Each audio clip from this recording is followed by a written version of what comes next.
Olá, tudo bem? Agora nós vamos entrar na última fase da intervenção de terceiros e vamos analisar o incidente de desconsideração da personalidade jurídica e a figura do amicus curiae.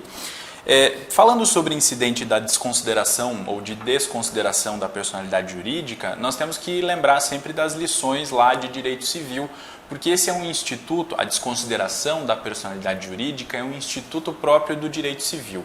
O que o novo Código de Processo Civil fez foi criar um procedimento para um incidente de desconsideração dentro do processo civil, ok? Então nós não vamos nos aprofundar aqui nas questões relativas ao direito material, nas hipóteses em que é cabível a desconsideração da personalidade jurídica, porque essa é uma questão própria do direito material, né? Nós vamos analisar aqui as questões processuais relativas a esse incidente. O professor Amador Paes de Almeida, quando ele trata do incidente ou da desconsideração da personalidade jurídica, ele diz que ela permite que o juiz desconsidere o princípio de que as pessoas jurídicas têm existência distinta de seus membros e os efeitos dessa autonomia para atingir os bens particulares dos sócios à satisfação das dívidas da sociedade. Então nós sabemos que a pessoa jurídica é diferente da pessoa física dos seus sócios. Isso é nítido, né? O patrimônio da pessoa jurídica é um e o patrimônio da pessoa física é outro. E, via de regra, eles não se misturam, né? Via de regra, eu não vou utilizar o patrimônio da pessoa física para pagar dívidas, para honrar dívidas da pessoa jurídica. Isso via de regra. Há casos em que, se a pessoa jurídica, por exemplo, for utilizada como um instrumento de fraude pela pessoa física, aí sim se pode atingir o patrimônio da pessoa física do sócio a fim de quitar eventuais dívidas da pessoa jurídica. E aí se tem a figura da desconsideração da personalidade jurídica, certo? Para que aconteça a desconsideração da personalidade jurídica, é necessário que sejam respeitados aqueles requisitos impostos pelo direito material. Então, o Código Civil vai estabelecer lá quando é cabível a desconsideração e nós temos que respeitar aqueles requisitos. Nós temos basicamente duas modalidades lá no direito civil de despersonalização ou de desconsideração da personalidade jurídica.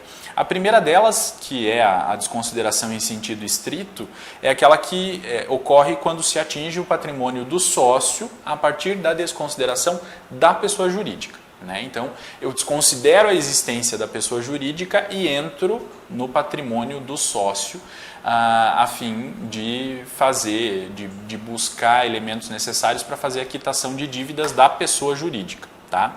E nós temos também a chamada desconsideração inversa da personalidade jurídica, que se dá quando se atinge o patrimônio da sociedade para responder pelas dívidas do sócio, pessoa física, né? Então, eu vou atingir o patrimônio da sociedade para quitar dívidas da pessoa física. Obviamente, mais uma vez, ressaltando que isso vai acontecer sempre que estiverem presentes os requisitos lá que o direito material estabelece. Não é em qualquer caso que isso vai acontecer, obviamente, porque, via de regra, são duas pessoas distintas. A pessoa física é uma coisa, a pessoa jurídica é outra. O artigo 133, que é onde se começa a tratar a respeito do incidente de desconsideração da personalidade jurídica, ele estabelece que ele pode ser requerido pela parte ou pelo MP, né, se ele participar do processo. O artigo 134 vai falar sobre o cabimento, quando é possível esse incidente de desconsideração, e vai dizer que é cabível em todas as fases do processo de conhecimento, no cumprimento de sentença, né, se eu estiver diante de um título executivo judicial, ou na execução por título executivo extrajudicial. E a finalidade desse incidente é, por meios processuais, atingir o patrimônio da pessoa física que se utilizou da pessoa jurídica para praticar atos danosos ao patrimônio de outras pessoas. O objeto do incidente, ele vai fazer agora uma ampliação do objeto do processo. Porque esse incidente, na verdade, é uma nova demanda incidental em face de um terceiro. Por isso que ele está colocado, o incidente de desconsideração, da personalidade jurídica, ele está colocado como uma forma de intervenção de terceiro, né? Então ele amplia o objeto do processo e traz mais um sujeito para essa relação jurídica processual, também traz esse terceiro para essa relação jurídica processual.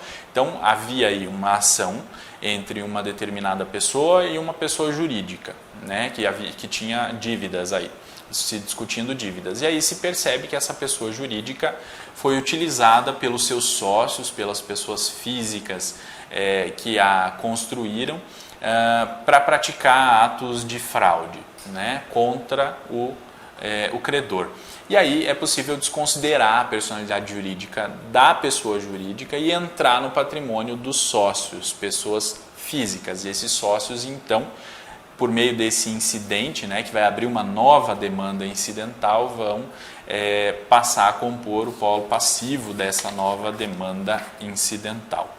Como se trata de uma nova demanda, ainda que seja incidental, e ela é incidental porque ela acontece no decorrer de um processo que já está em curso, o pedido deve conter aqueles elementos básicos que identificam uma ação, né? Então tem que ter partes, tem que ter causa de pedir e tem que ter pedido, certo? Nesse caso do incidente de desconsideração da personalidade jurídica, se tem a suspensão do andamento do processo principal. O artigo 135 fala, né, que sendo recebido o incidente, vai haver a citação do terceiro, né, a citação porque é uma ação nova, ele vai ser citado para se manifestar em 15 dias. Ele vai poder produzir provas, assim como a parte que requereu a desconsideração também vai poder produzir provas, e o julgamento se dá por decisão interlocutória no primeiro grau, né?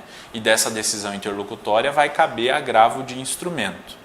Pode ser que também se requeira no segundo grau, na segunda instância, né, ou em algum tribunal, a desconsideração da personalidade jurídica, e quem vai decidir sobre a desconsideração vai ser o relator do recurso por meio de uma decisão monocrática. E aí dessa decisão do relator vai caber o recurso de agravo interno.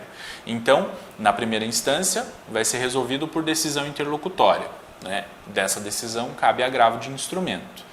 Na segunda instância, nos tribunais, vai ser decidido por meio de uma decisão monocrática do relator e vai caber agravo interno contra essa decisão, ok?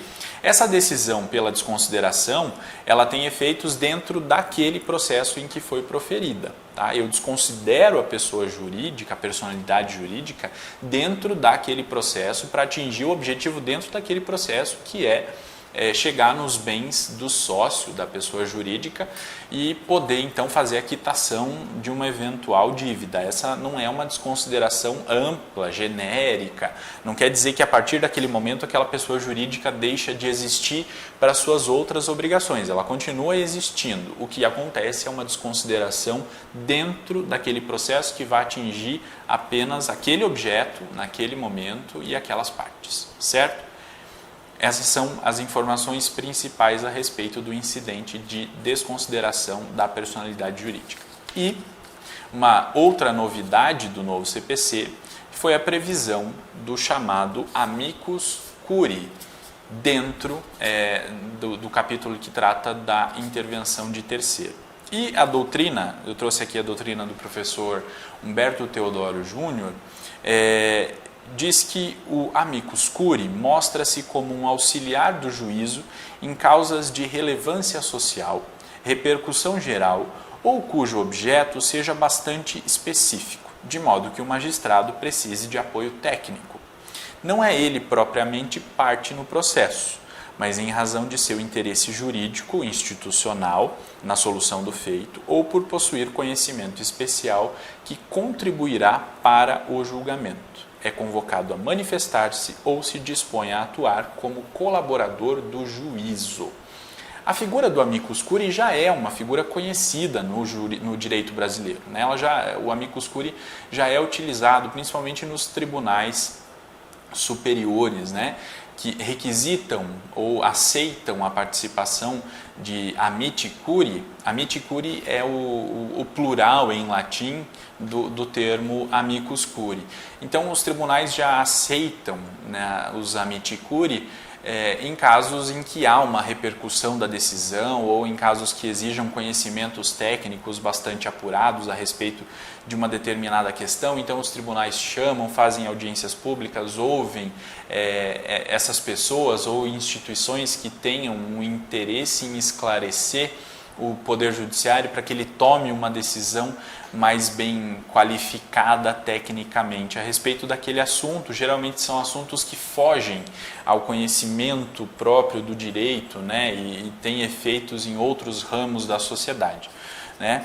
O que nós percebemos com o novo CPC é porque ele amplia a possibilidade de utilização dessa figura do amicus curiae para todos os tipos de processo. Né? Em todas as instâncias, enfim, é possível chamar o amicus curiae a fim de que se possa discutir ou para que ele colabore na qualificação da discussão a respeito do tema. Né? Então, geralmente, ele vai atuar em causas em que haja essa, como diz o professor Humberto Teodoro Júnior, essa relevância social, essa repercussão geral, ou causas que tenham um objeto bastante específico que demande um conhecimento técnico aprofundado, que o magistrado não tenha, porque o magistrado é um conhecedor do ordenamento jurídico, da ciência do direito, não deve e não se exige dele que conheça sobre outros ramos, né? A figura do amicus curiae vai contribuir para um aumento da qualidade das decisões judiciais, né? Porque justamente o amicus curiae ele é um colaborador do juízo. Percebam a diferença com o assistente simples, por exemplo, que é um colaborador de uma das partes, né? Já o amicus curiae ele é um colaborador do juízo. Ele vai trazer informações para esclarecer o juízo a respeito daquele tema, a fim de que o juízo tenha mais condições de julgar com melhor qualidade. Tá? E assim como ele é um fator de aumento da qualidade das decisões, de consequência, ele é também um meio de qualificação do próprio contraditório, porque se amplia a discussão. Né? A discussão sai do âmbito só daquelas partes daquele processo e vem outras pessoas. Né? O amicus curiae ou os amici curiae são terceiros que vêm para contribuir com o aprofundamento daquela discussão e isso qualifica, sem sombra de dúvidas, o contraditório. O artigo 138 diz assim: o juiz ou o relator, considerando a relevância da matéria, a especificidade do tema, objeto da demanda ou a repercussão social da controvérsia, poderá, por decisão irrecorrível, de ofício ou a requerimento das partes ou de quem pretenda manifestar-se, solicitar ou admitir a participação de pessoa natural ou jurídica, órgão ou entidade especializada com representatividade adequada, no prazo de 15 dias de sua intimação. Então, perceba, juiz ou relator, quer dizer, pode ser na primeira instância ou nas instâncias superiores, considerando a relevância da matéria, a especificidade do tema, que está sendo discutido ali, ou a repercussão social da controvérsia, por uma decisão irrecorrível. Então, se o juiz inadmitir ou admitir o amicus curiae, não tem recurso contra essa decisão, e ele pode tomar essa decisão de ofício ou a requerimento da parte ou das partes, ou mesmo da própria pessoa ou entidade que quer atuar como amicus curiae naquele caso. Então, o juízo pode ser provocado pelas partes ou pela pessoa que quer atuar como amicus curiae, ou o juiz pode tomar essa decisão de ofício. E isso pode acontecer de ofício justamente porque o amicus curiae vai atuar como um colaborador do juízo. Se o juízo sente a necessidade dessa colaboração, ele pode admitir a participação de uma pessoa natural ou jurídica, de um órgão ou de uma entidade que possa, então, colaborar para a discussão naquele caso. É cabível tanto em procedimentos especiais quanto no procedimento comum, e quando se fala que é cabível em procedimentos especiais, pode-se dizer que é cabível inclusive nos juizados especiais, né? Porque muito embora se trate do juizado, na maioria dos casos, de questões mais simples, né? A ideia do juizado é justamente dar vazão essas causas de menor complexidade, mas é possível sim que uma causa seja menos complexa, mas tenha efeitos sociais muito grandes, né? E aí nesse caso é bem provável e é bem possível que haja a intervenção de amicus curiae. Admite-se o amicus curiae em qualquer fase processual, né?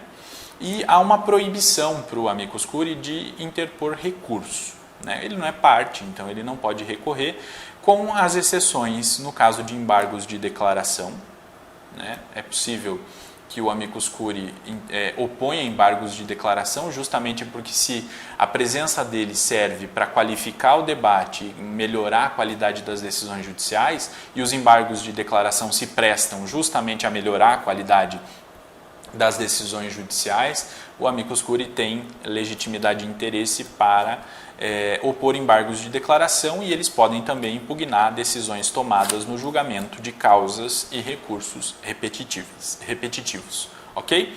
Era isso que nós tínhamos para falar sobre amicus curiae, sobre desconsideração da personalidade jurídica e sobre intervenção de terceiros no geral. Nos vemos na próxima aula e até lá.